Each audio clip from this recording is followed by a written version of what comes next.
오늘 우리에게 주시는 하나님의 말씀은 요한복음 12장 20절에서 30절 말씀입니다.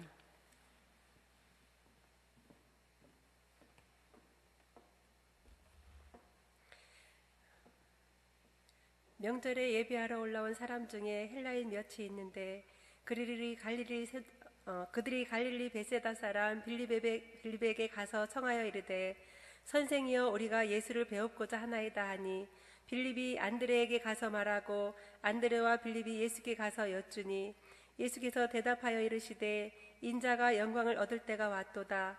내가 진실로 진실로 너희에게 이르노니 한 알의 밀이 땅에 떨어져 죽지 아니하면 한 알 그대로 있고 죽으면 많은 열매를 맺느니라. 자기의 생명을 사랑하는 자는 잃어버릴 것이요 이 세상에서 자기의 생명을 미워하는 자는 영생하도록 보존하리라. 사람이 나를 섬기려면 나를 따르라. 나 있는 곳에 나를 섬기는 자도 거기 있으리니 사람이 나를 섬기면 내 아버지께서 그를 귀히 여기시리라. 지금 내 마음이 괴로우니 무슨 말을 하리요. 아버지여 나를 구원하여 이 때를 면하게 하여 주옵소서. 그러나 내가 이를 위하여 이 때에 왔나이다. 아버지여 아버지의 이름을 영광스럽게 하옵소서 하시니 이에 하늘에서 소리가 나서 이르되 내가 이미 영광스럽게 하였고 또다시 영광스럽게 하리라 하시니 곁에 서서 들은 무리는 천둥이 울렸다 하고도 하며 또 어떤 이들은 천사가 그에게 말하였다고도 하니 예수께서 대답하여 이르시되 이 소리가 난 것은 나를 위한 것이 아니요 너희를 위한 것이니라. 아멘.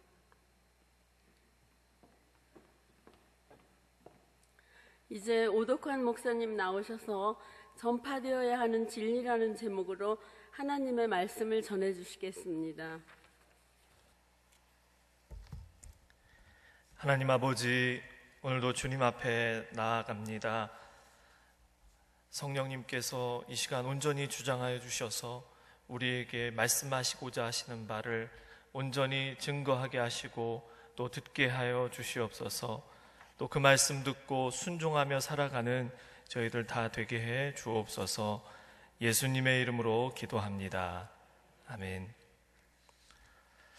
오늘 본문이 있는 12장은 1절에서 예수님께서 유월절 엿새 전에 베다니에 방문했던 이야기로 시작을 합니다. 이곳은 예수님께서 죽은 나사로를 살리셨던 곳이죠. 예수님이 방문하신다는 소식을 듣고 나사로 집안이 얼마나 기대가 컸겠습니까? 그래서 잔치를 벌였습니다. 또 마리아는 향유 옥합을 깨뜨려서 그 비싼 향유를 예수님의 발에 부었습니다.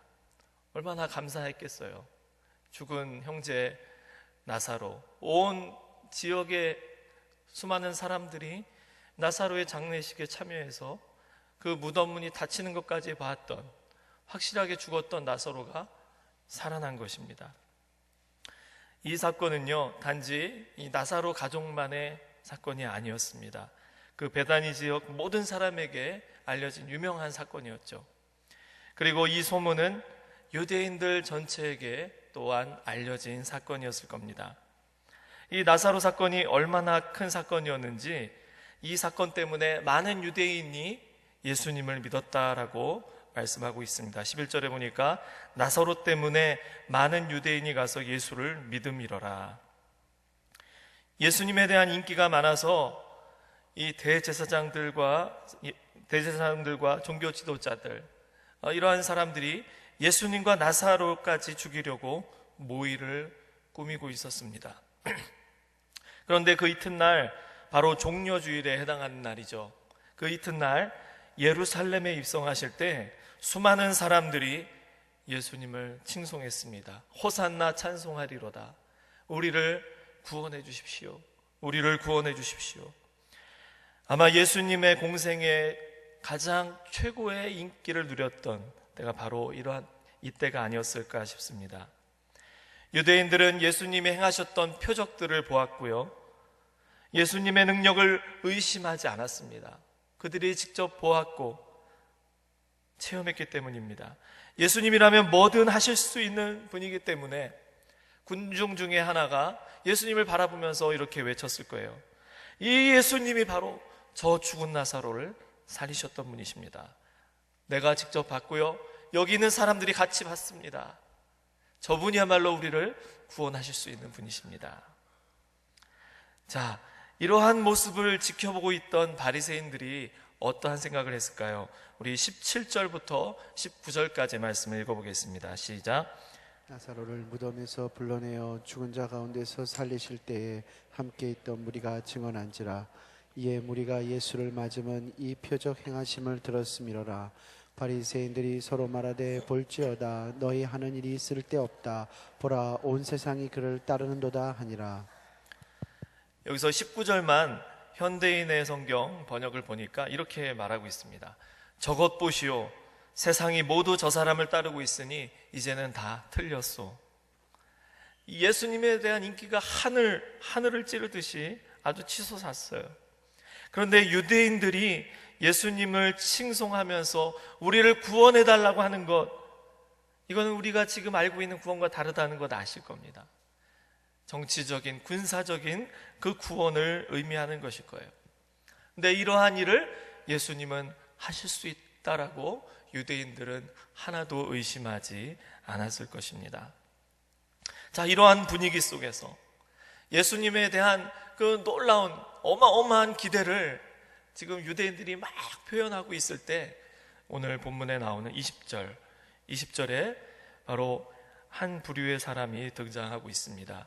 20절, 21절을 읽어보면 명절에 예배하러 올라온 사람 중에 헬라인 몇이 있는데 그들이 갈릴리 베세다 사람 빌립에게 가서 청하여 이르되 선생이여 우리가 예수를 배우고자 하나이다 하니. 헬라인이 명절에 예배하러 올라온다라고 말하고 있습니다.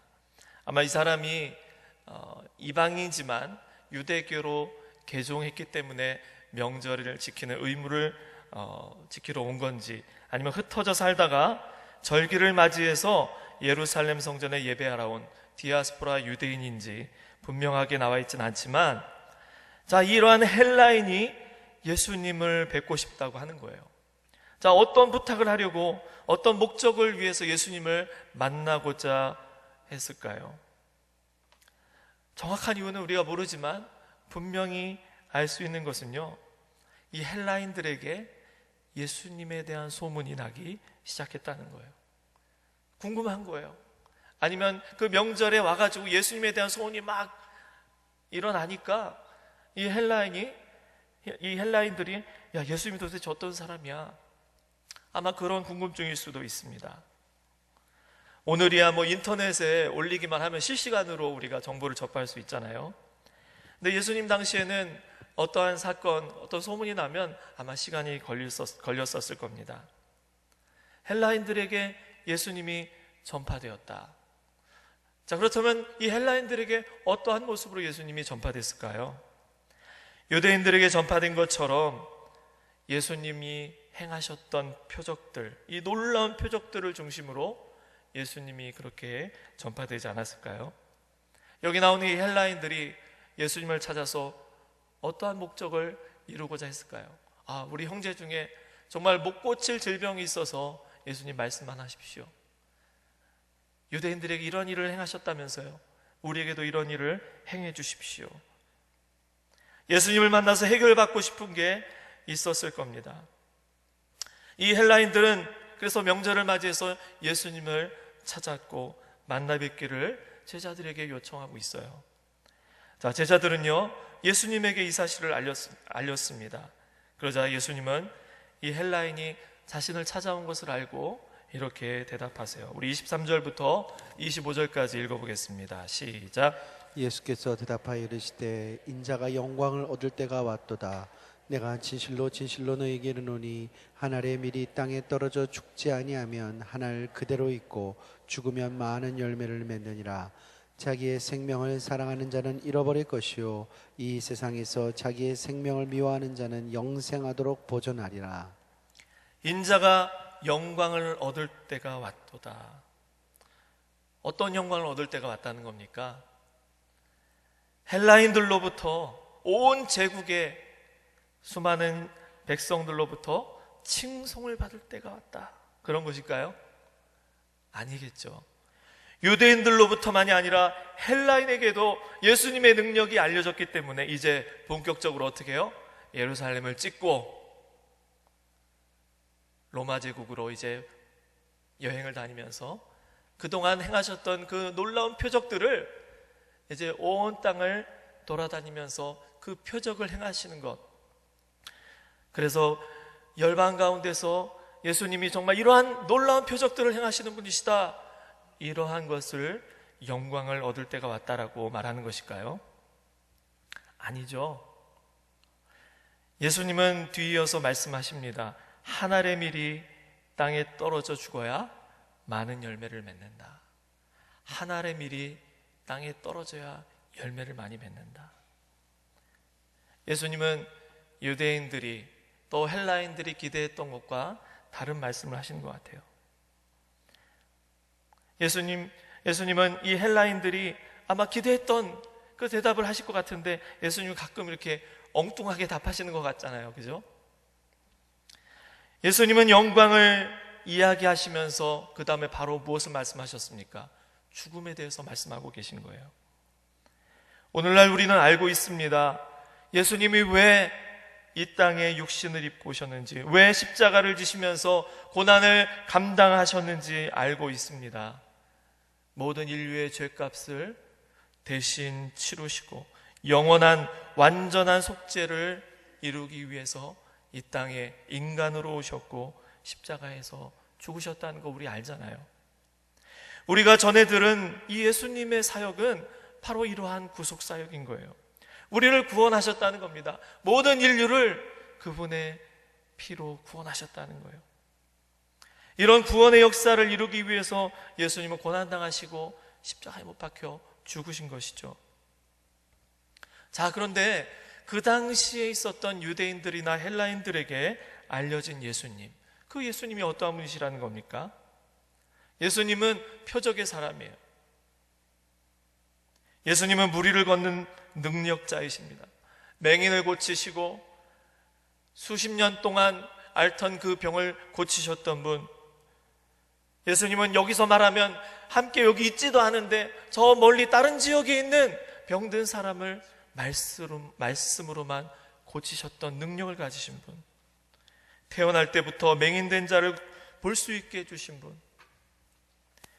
또 보리떡 5개와 물고기 2마리로 수천 명, 수만 명을 먹이셨던 분. 얼마나 놀랍습니까? 거기에다가 최근에 무슨 사건까지 일어났어요? 죽은 사람을 살리셨던, 놀라운 일 아닙니까? 이러한 능력을 가지신 예수님의 주된 사역이 이 표적을 통해 하나님의 능력을 보여주고 백성들의 문제를 해결해 주시는 것이었다면 예수님은 그렇게 짧게 공생애를 사시면 안 돼요. 30년, 40년, 아니 계속 죽지 않고 계속 살아계시면서 사람들의 문제를 해결해 주셔야 그걸 통해서 하나님이 영광 받으시는 거 아니겠습니까? 그렇지만 예수님은요, 표적을 보여주시기 위해서 이 땅에 오신 것이 아니라는 겁니다. 그렇기 때문에 예수님에 대한 소문, 유대인들에게 뿐만 아니라 저 멀리 사는 헬라인들에게 예수님은 표적을 일으키시는 분, 그렇게 알려져서는 안 된다라는 것입니다. 오늘날의 교회가 표적을 경험할 수 있습니다. 그렇지만 표적을 경험하는 것으로만 이해돼서는 안 되는 것이죠. 물론 그것을 통해 우리는 체험했다고 말해요. 하나님의 능력, 하나님의 살아계심을 우리 경험했다고 말합니다. 그런데 그것이 주된 것이 되어서는 안 된다는 거죠. 여러분, 수박 껍질을 보고 이게 수박이라는 것을 확인했어요. 근데 그 수박 껍질을 먹습니까? 속에 있는 것을 먹잖아요. 예수님이 표적을 보여주신 것은 예수님이 하나님의 아들이심을 나타내시기 위한 것이었습니다. 그렇지만 예수님이 정말 영광을 얻으시기를 원하는 그 영역은 어디라는 겁니까? 예수님은 표적, 그것을 영광이라고 하지 않으셨어요. 이 표적을 뒤로 하고 어떻게 하신다는 거예요? 이제부터 영광을 얻을 때가 왔다라고 말씀하시는 겁니다. 요즘 대선을 앞두고 이제 본격적으로 아직 선거 운동이 시작되진 않았지만 유력한 후보자가 이렇게 군중들 앞에서 연설을 하면 어떻습니까? 다들 막 환호하잖아요. 당신이야말로 우리를 구원해 줄 사람, 당신이야말로 우리의 교육 문제, 정치 문제, 경제 문제, 안보 문제, 청년 실업 문제, 당신이 대통령이 되면 해결해 줄로 믿습니다 하고 우리 대선 운동을 막 하잖아요. 예수님 당시에 예수님을 향하여 기대했던 것들이 바로 이런 것들이라는 거예요. 당신이야말로 우리의 문제를 해결해 줄 수 있습니다. 그동안 우리에게 보여준 그 표적들, 그것만 봐도 우리는 당신이 우리를 구원해 줄 분, 우리의 문제를 해결해 줄 수 있는 충분한 능력이 있는 분임을 믿습니다. 그렇게 주님을 향하여 칭송하며 높여드리는 것이죠. 그런데요, 그들은 계속해서 표적을 구하고 있지만 예수님은 어떡합니까? 여기까지라는 것입니다. 그래서 요한복음을 어떤 신학자는 크게 두 부분으로 나눠요. 근데 전반부를 표적의 책이라고 불러요. 표적의 책. 그게 12장까지입니다. 12장까지 표적의 책.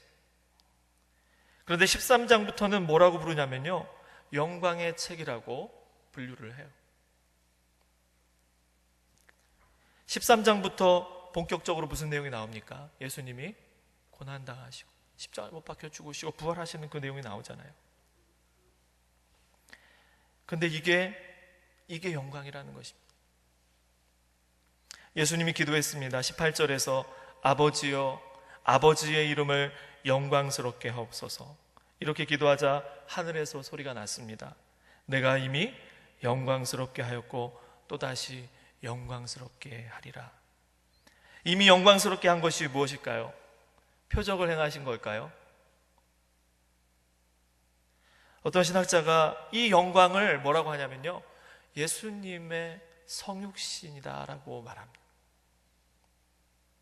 예수님이 인간의 몸을 이 땅에 입고 오신 것, 이게 바로 이미 너를 영광스럽게 한 것. 이미 영광스럽게 한 것, 그게 뭐예요? 예수님이 인간의 몸을 입고 이 땅에 오신 것, 그것이 영광스럽게 한 것이라는 거예요. 뭔가 이상하지 않습니까? 하나님이 인간이 되신 게 영광스럽게 됐다, 우리가 이렇게 표현할 수 있을까요? 우리는 걸어 다니다가 달려가다가 날아가야 그래야 영광스럽다라고 하지 않습니까? 근데 예수님이 뭐라고 말씀하시는 거예요? 하나님이 뭐라고 말씀하시는 겁니까? 날아다니는 자가 걸어갈 때 그게 영광스럽다라고 말씀하시는 걸로 우리는 이해할 수 있습니다. 그리고 또다시 영광스럽게 하리라는 것은 우리가 잘 알죠. 십자가와 부활. 이미 영광스럽게 하였고 또다시 영광스럽게 할 것이다. 우리는 대개 어떤 일을 성공할 때 하나님께 영광을 돌린다고 합니다. 승진을 하고요, 합격을 하고 큰 업적을 이루었을 때, 우리 연예인들이나 스포츠 선수들이 큰 상을 받고 우승했거나 이럴 때 수상소감할 때 그러잖아요. 하나님께 영광을 돌립니다.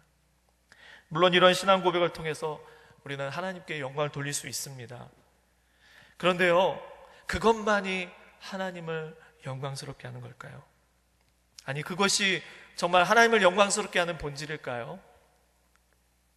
실패한 사람은, 못 가진 사람은, 부족한 사람은, 세상 사람들이 볼 때 좀 떨어지는 사람은 하나님을 영광스럽게 하는 것이 어려울까요?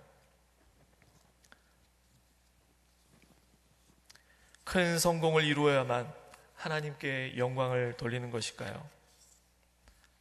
사실요, 이 세상에서 우리가 해내는 성공은 하나님께 큰 의미가 없을 수도 있습니다. 우리가 이 땅에서 합격하고 성공하고 이게 하나님께 어떤 의미가 있을까? 대통령 된 것이 하나님께 영광을 돌릴 일일까요? 대통령 됐다는 것이 하나님께 영광을 돌리는 것일까요? 만약 여기 여러분이 동의하지 않으신다면 우리가 최고의 자리에 올랐다고 그것으로 우리가 하나님께 영광을 다 돌렸다라고 말씀할 수 있을까요? 내가 무엇이 되었다가 내가 어떤 것을 얻었다가 하나님께 영광을 돌리는 것이 아니지 않습니까? 저는 고등학교 다닐 때 우리 대입 준비하잖아요. 그러면 책상 앞에다가 이렇게 붙여놨습니다. 이 무리로 하여금 살아계신 하나님이 어떠한 분이신 줄을 알게 하리라. 한번 말씀드렸나요, 제가 합격하면 제가 얼마나 열심히 기도했겠습니까? 얼마나 열심히 헌신했겠어요. 그런데 성공해봐요. 야, 덕환이 정말 하나님을 잘 섬기더니 최고의 자리에 올랐구나. 전 그것을 기대하고 붙여놓고 공부했습니다. 그런데 떨어졌어요. 졸업식도 하기 전에 재수학원에 들어가서 졸업식에 친구들은 긴 머리로 왔는데 저는 지금 이 머리 비슷하게 해서 졸업식 때 갔습니다. 예수님은 영광을 얻을 때가 가까이 왔다고 하시면서 하신 말씀이 하늘의 미랄이 땅에 떨어져 죽어야 한다고 말씀하셨습니다. 예수님이 대속제물이 되어주셔서 우리의 모든 죄값을 홀로 다 담당한다는 거예요. 그래야 모든 사람이 산다라고 말씀하고 있습니다. 32절 우리 같이 읽어보겠습니다. 32절입니다. 32절 시작. 내가 땅에서 들리면 모든 사람을 내게로 이끌겠노라 하시니. 내가 땅에서 들리면 모든 사람을 내게로 이끌겠노라. 요한복음 3장에서 말씀하신 걸 기억하시죠? 모세가 광야에서 뱀을 든 것처럼 인자도 들려야 하리니. 예수님이 땅에서 들리면 모든 사람을 내게로 이끌겠노라. 예수님이 영광을 얻으시는 때가 언제입니까? 예수님이 영광을 언제 얻으시나요? 하나님이 어떠한 분이신지를 드러낼 때, 하나님이 이런 분이시구나, 그럴 때 하나님이 영광 받으시는 거 아니겠습니까? 십자가에서 하나님의 성품이 선포될 때 하나님의 영광을 받으시는 것이죠. 십자가에서 무엇이 드러났습니까? 하나님의 공의가 드러났잖아요. 십자가에서 하나님의 은혜와 사랑이 드러났습니다. 죄악된 심판을 심판하셔야 하는데 예수님이 홀로 그 죄값을 치르심으로써 하나님이 공의로우신 분이라는 것을 우리가 알게 됐잖아요. 그리고 십자가를 바라보는 자, 십자가에 달리신 예수 그리스도를 통해 구원을 우리는 경험할 수 있게 되는 것입니다. 내가 받을 자격이 없지만 값없이 주시는 하나님의 은혜의 선물, 그걸 통해서 우리는 하나님의 은혜를 경험하는 것입니다. 내가 도저히 값을 치를 수 없기 때문에 하나님이 다 치러주셨어요. 그것이 가치가 별로라서 싼 값에 나눠주신 것이 아니라 우리의 힘과 지혜로는 도저히 감당할 수 없기 때문에 값없이 거저주신 은혜의 선물, 우리는 십자가에서 하나님의 영광을 보게 되는 것입니다. 유대인들뿐만 아니라 헬라인들에게 전파되어야 할 바로 이 진리는요, 십자가에 못 박히신 예수 그리스도시라는 거예요. 그래서 사도 바울은 우리가 전해야 할 이 진리가 무엇인지를 명확하게 알고 전하고자 했습니다. 우리 고린도전서 1장 22절 24절 같이 읽겠습니다. 시작. 유대인은 표적을 구하고 헬라인은 지혜를 찾으나 우리는 십자가에 못 박힌 그리스도를 전하니 유대인에게는 거리끼는 것이요 이방인에게는 미련한 것이로되 오직 부르심을 받은 자들에게는 유대인이나 헬라인이나 그리스도는 하나님의 능력이요 하나님의 지혜니라. 유대인들은 표적을 구했습니다. 헬라인들은요, 지혜를 찾았습니다. 표적을 구하면서 눈앞의 문제들이 해결되길 바랬죠.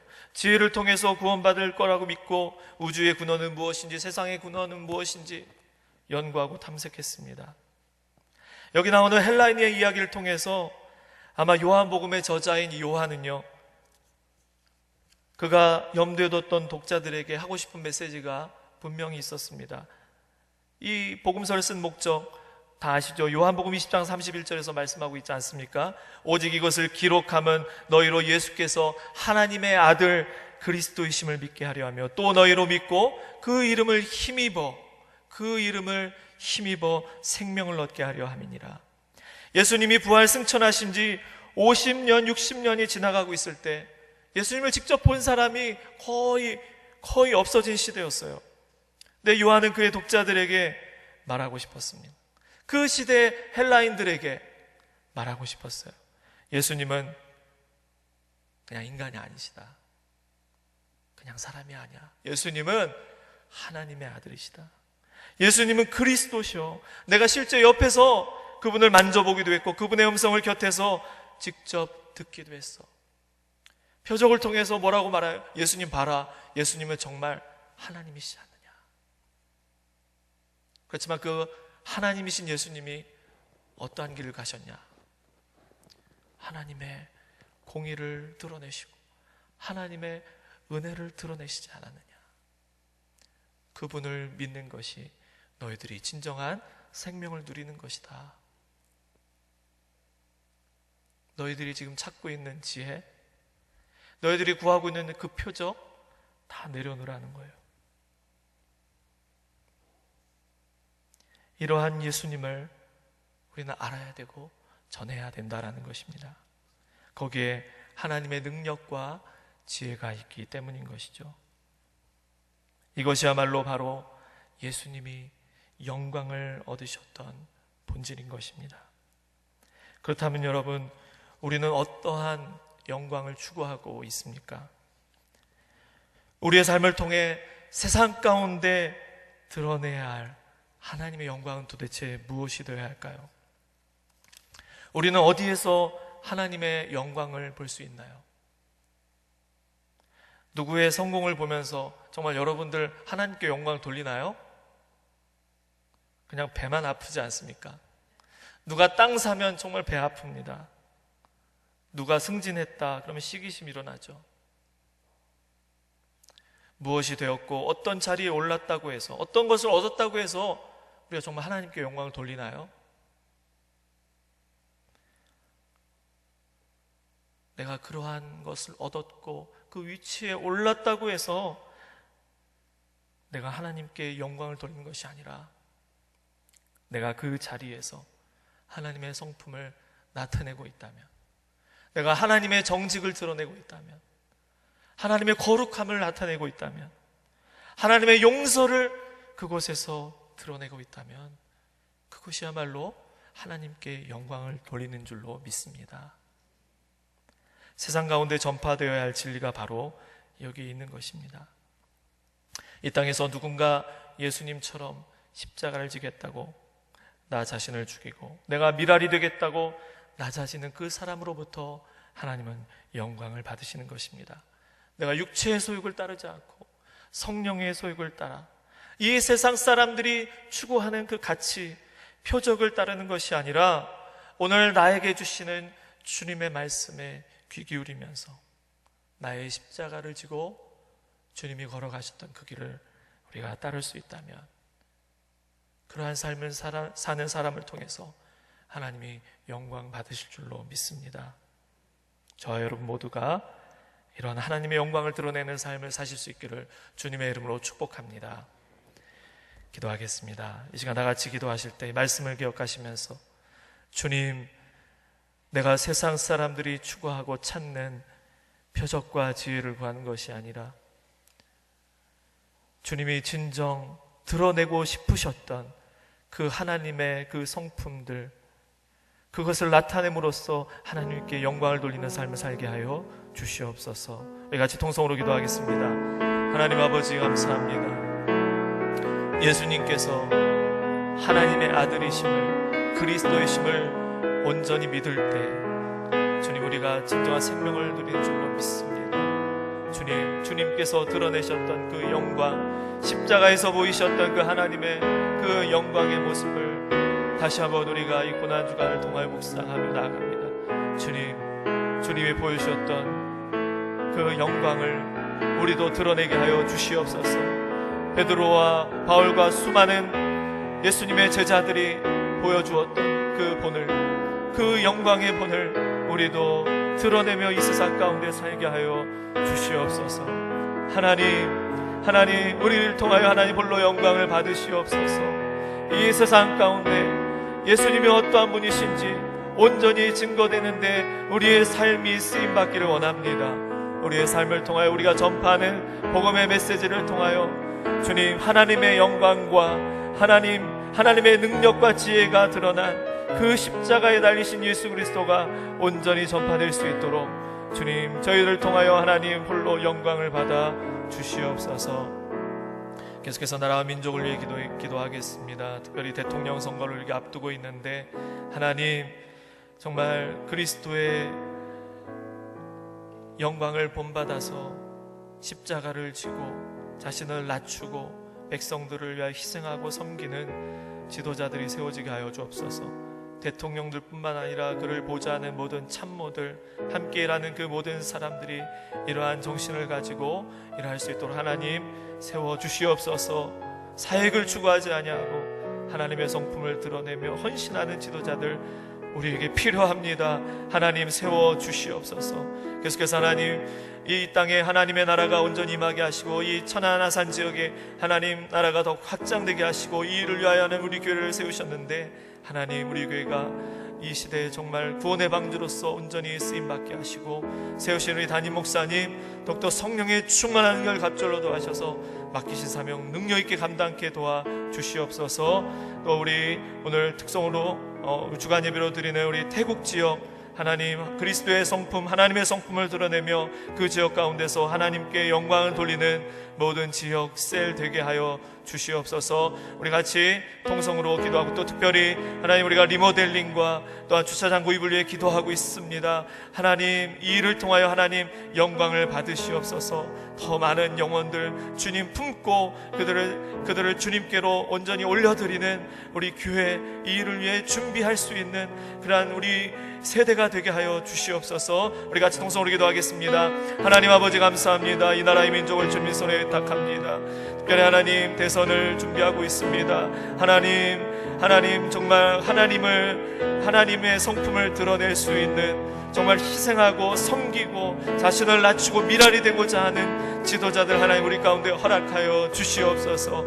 하나님 그래서 이러한 지도자들로 인하여 하나님 백성들이 복을 누리게 도와주시길 원합니다. 하나님께서 베푸시고자 하시는 그 넘치는 복을 이러한 지도자들을 통하여 허락하여 주시기를 원합니다.